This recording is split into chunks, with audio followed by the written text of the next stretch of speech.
বিসমিল্লাহির রহমানির রহিম। বাংলাদেশ জাতীয়তাবাদী দল বিএনপি কেন্দ্রীয় মৎস্যজীবী বিষয় সম্পাদক জনাব লুৎফুর রহমান কাজল কর্তৃক আয়োজিত আজকের এই সংবিধি সমাবেশে প্রধান অতিথি হিসেবে উপস্থিত আছেন আমাদের প্রিয় নেতা, আমাদের অভিভাবক রণকক্সবাজার ঈদগাহ আসনের অভিযুক্ত সংসদ সাবেক সংসদ সদস্য জনাব লুৎফুর রহমান কাজল। আজকের এই সংবিধি সমাবেশে সভাপতি হিসেবে উপস্থিত আছেন কক্সবাজার জেলা বিএনপির সম্মানিত সভাপতি সাবেক শহীদ জনাব শাহজাহান চৌধুরী এমপি।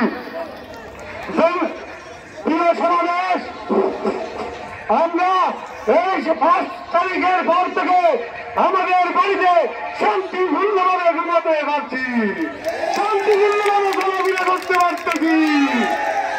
অনেকদিন 17-18 বছর পর হলেও আমরা নিজেদের স্বাধীন মানুষ হিসেবে প্রতিষ্ঠিত করতে পেরেছি। আজকের এই সংবিধি সমাবেশে উপস্থিত আমার জীবনদার ইউনিয়ন আগত সমস্ত বিএনপি পরিবারের সকলকে বিপ্লব অভিনন্দন শুভেচ্ছা জানিয়ে আমার সংক্ষিপ্ত বক্তব্য এখানে শেষ করছি। বাংলাদেশ জিন্দাবাদ, জাতীয়তাবাদী দল জিন্দাবাদ। আমাদের